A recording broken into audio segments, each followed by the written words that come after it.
Lección para el día martes 14 de abril. Jesús y toda la Escritura. Vamos a leer Lucas 24, 44 al 45. ¿Cómo usa Jesús la Escritura para enseñar a los discípulos el Evangelio? Y les dijo: Estas son las palabras que os hablé, estando aún con vosotros, que era necesario que se cumpliese todo lo que está escrito de mí en la ley de Moisés, en los profetas y en los salmos. Entonces les abrió el entendimiento para que comprendiesen las Escrituras. Después de la muerte de Cristo, sus seguidores estaban confundidos y con dudas. ¿Cómo podía haber ocurrido esto? ¿Qué significaba? En este capítulo de Lucas, vemos que Jesús se les aparece dos veces. Primero, a dos, quien van camino a Emaús, y luego a los demás. En dos ocasiones diferentes, Jesús explica cómo se ha cumplido todo a partir de las profecías del Antiguo Testamento, y comenzó desde Moisés, y siguiendo por todos los profetas, les declaraba en todas las Escrituras lo que de él decían. Lucas 24, 27. Nuevamente, en Lucas 24, 44 y 45 dice: Estas son las palabras que os hablé, que era necesario que se cumpliese todo lo que está escrito de mí en la ley de Moisés, en los profetas y en los salmos. Jesús entonces les abrió el entendimiento para que comprendiesen las Escrituras. Observemos la referencia que se hace de manera específica a todas las Escrituras en Lucas 24, 27. Esto se vuelve a enfatizar en el segundo pasaje como la ley de Moisés, los profetas y los salmos. Lucas 24, 44. Y establece claramente que Jesús, el Verbo hecho carne, se vale de la autoridad de las Escrituras para explicar cómo se predijeron estas cosas cientos de años antes. Al mencionar la totalidad de las Escrituras, Jesús les enseña con su ejemplo a los discípulos. A medida que avanzaran en la difusión del mensaje evangélico, también debían exponer todas las Escrituras para brindarles entendimiento y poder a los nuevos conversos de todo el mundo. Fijémonos también que en Mateo 28, 18 al 20, Jesús les dice a los discípulos de aquel entonces, y obvio a nosotros hoy, que toda potestad le es dada en el cielo y en la tierra, pero esa autoridad permanece arraigada en su Padre y en toda la deidad, porque Él les dice: Por tanto, id y haced discípulos a todas las naciones, bautizándolos en el nombre del Padre, y del Hijo, y del Espíritu Santo. Luego viene el pasaje clave: enseñándoles que guarden todas las cosas que os he mandado. Y he aquí yo estoy con vosotros todos los días hasta el fin del mundo. ¿Qué enseña y manda Jesús? Sus enseñanzas se basan en todas las Escrituras. Es sobre la base de la autoridad profética de la palabra como Él vino, y es en cumplimiento de las profecías de las Escrituras como Él se sometió a su Padre. Si el Señor Jesús acepta todas las Escrituras, ¿por qué nosotros debemos hacer lo mismo? Es decir, ¿cómo podemos aprender a aceptar la autoridad de todas las Escrituras, incluso cuando comprendemos que no todo se aplica a nosotros hoy necesariamente? Ten lista tu respuesta el sábado, en el repaso de la lección. Lección para el día miércoles 15 de abril. Jesús y el origen de la historia de la Biblia. El Señor Jesús enseñó que la Biblia es la palabra de Dios, en el sentido de que lo que ésta dice es sinónimo de lo que Dios dice. Su origen se encuentra en Dios y, por lo tanto, contiene la máxima autoridad para todos los aspectos de la vida. Dios obró a lo largo de la historia para revelar su voluntad a la humanidad a través de la Biblia. Por ejemplo, en Mateo 19, 4 y 5, Jesús menciona una referencia escrita por Moisés. Pero Jesús toma este pasaje y dice: el que los hizo al principio dijo, por esto el hombre dejará padre y madre. En vez de decir, la Escritura dice, Jesús dice, el que los hizo al principio, atribuyendo a la palabra del Creador lo que escribió el narrador del Génesis. De hecho, Jesús considera que Dios es el autor de esta declaración, aunque la haya escrito Moisés. Vamos a leer los siguientes pasajes. ¿Cómo concebía Jesús a los personajes y a los acontecimientos históricos de la Biblia? Mateo 12, 3 y 4 dice: pero él les dijo, ¿no habéis leído lo que hizo David, cuando él y los que con él estaban tuvieron hambre? ¿Cómo entró en la casa de Dios y comió los panes de la proposición, que no les era lícito comer ni a él ni a los que estaban con él, sino solamente a los sacerdotes? Marcos 10, 6 al 8. Pero al principio de la creación, varón y hembra los hizo. Por esto dejará el hombre a su padre y a su madre, y se unirá a su mujer, y los dos serán una sola carne. Así que ya no son más dos, sino uno. Lucas 4, 25 al 27. Y en verdad os digo, que muchas viudas había en Israel en los días de Elías, cuando el cielo fue cerrado por 3 años y 6 meses, y hubo una gran hambre en toda la tierra. Pero a ninguna de ellas fue enviado Elías, sino a una mujer viuda en Sarepta de Sidón. Y muchos leprosos había en Israel en tiempo del profeta Eliseo, pero ninguno de ellos fue limpiado, sino Naamán el sirio. Lucas 11:51. Desde la sangre de Abel hasta la sangre de Zacarías, que murió entre el altar y el templo. Sí, os digo que será demandada de esta generación. Mateo 24:38. Porque como en los días antes del diluvio estaban comiendo y bebiendo, casándose y dándose en casamiento, hasta el día en que Noé entró en el arca.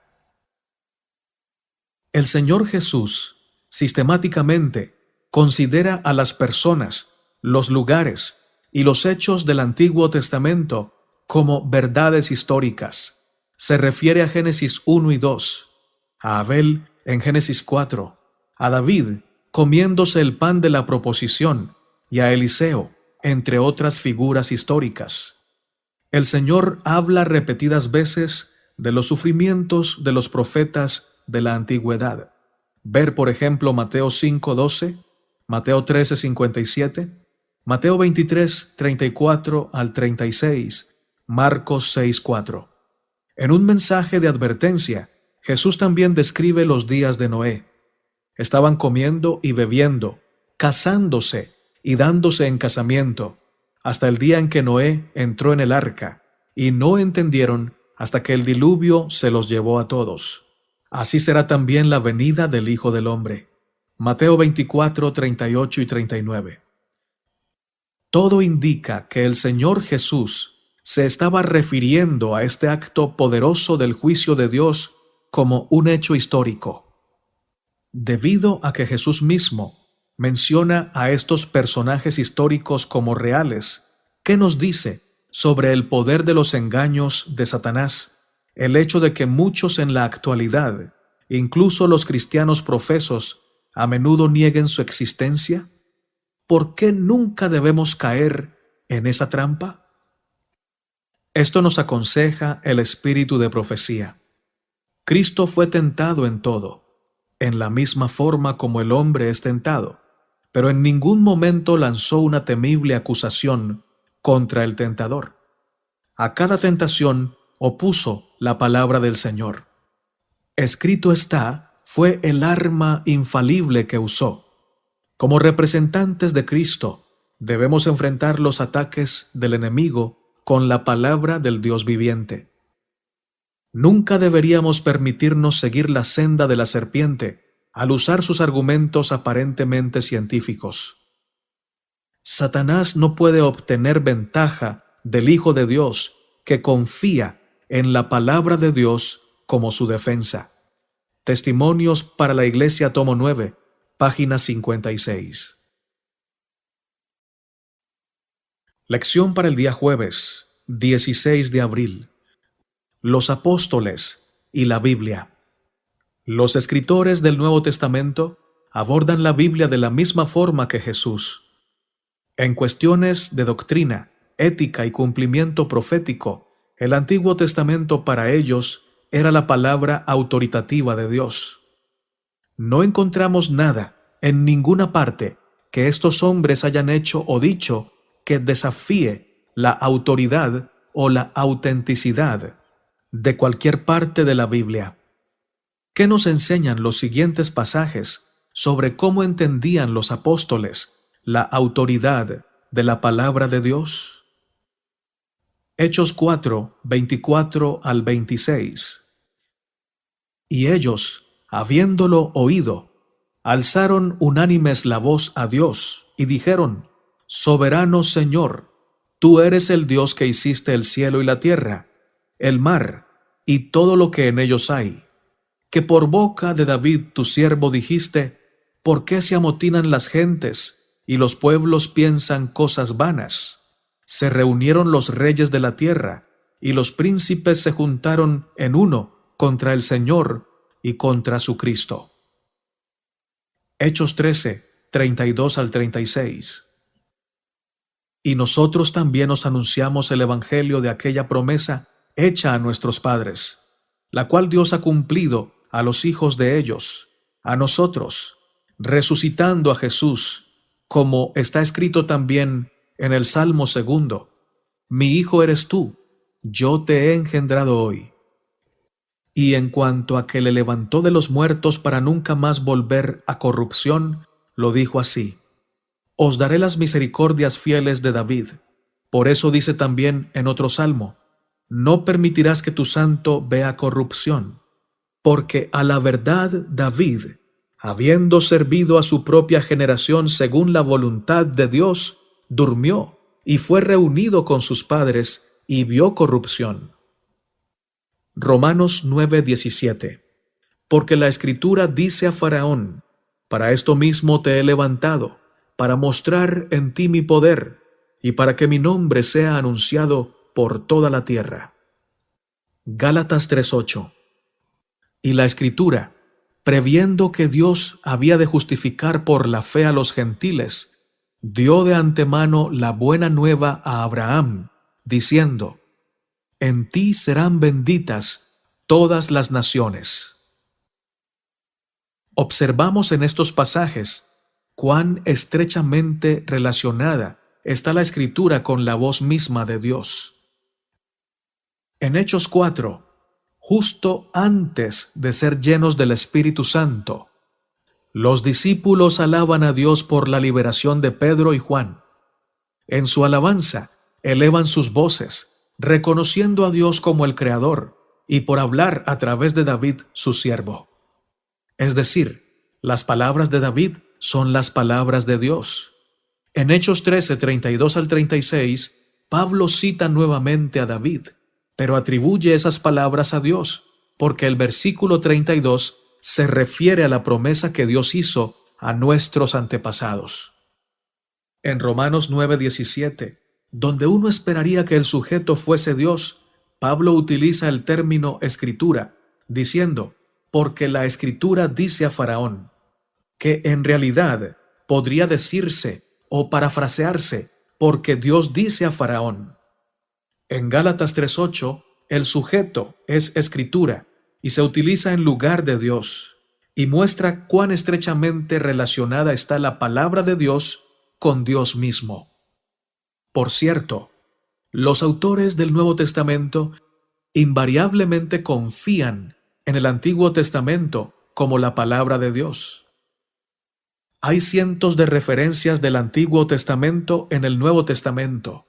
Un erudito ha compilado una lista de más de 2.688 referencias específicas, 400 de Isaías, 370 de los Salmos, 220 de Éxodo y otras.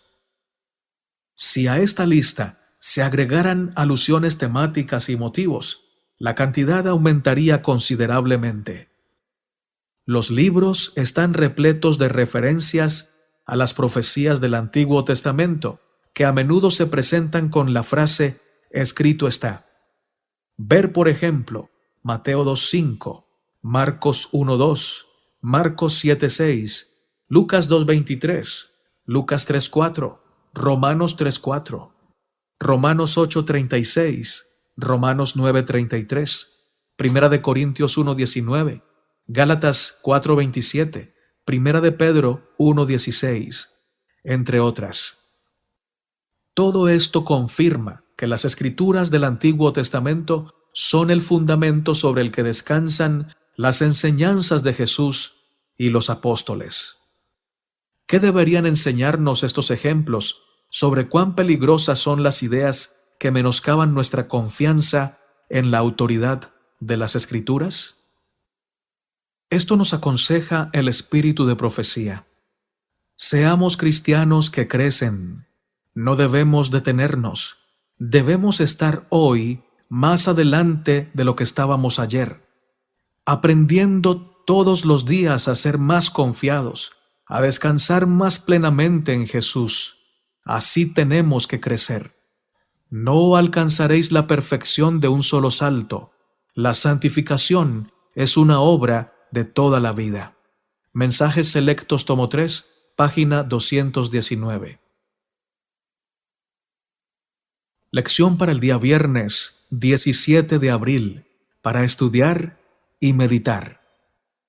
Los hombres se creen más sabios que la palabra de Dios, más sabios incluso que Dios, y en vez de poner los pies sobre el fundamento inamovible y confrontar todo con la palabra de Dios, someten esta palabra a sus propias ideas de ciencia y naturaleza. Y si resulta que aquella no concuerda con sus ideas científicas, la descartan por falta de credibilidad. Los que mejor logran familiarizarse con la sabiduría y el propósito de Dios, tal como se revela en su palabra, llegan a ser hombres y mujeres de fortaleza mental, y pueden hacerse obreros eficientes con el gran educador, Jesucristo.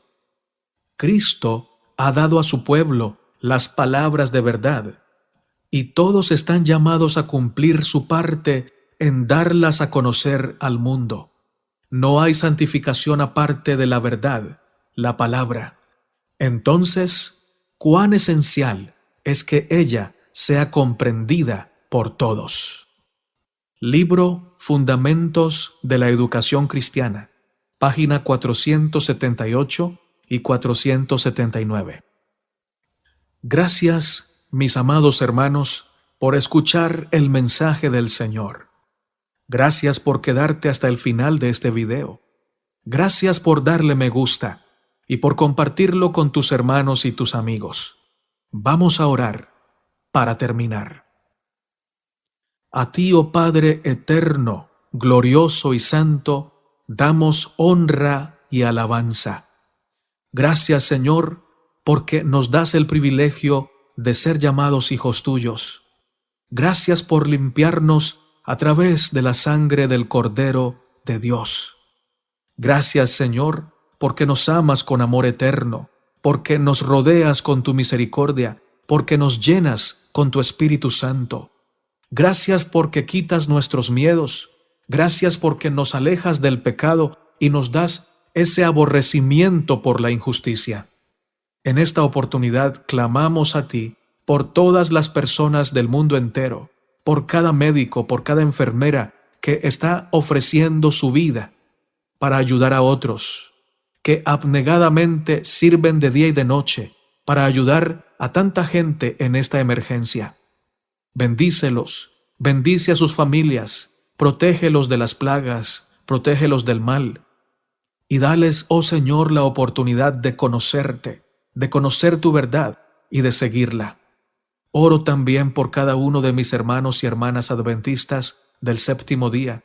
Si alguno se ha quedado sin trabajo, si alguno se encuentra triste, desconsolado, sin esperanza, Señor, cambia esos sentimientos negativos, pon en esos corazones tu fe, tu fortaleza, tu sabiduría, tu gracia, para que puedan confiar en ti en medio de la dificultad. Gracias por escucharnos, Señor, en esta oración y por responder proveyendo para cada uno de tus hijos según sea tu santa voluntad. En el nombre de Cristo Jesús. Amén, Señor. Maranata, mis amados hermanos, y que nuestro Rey, el Señor Jesucristo, venga pronto.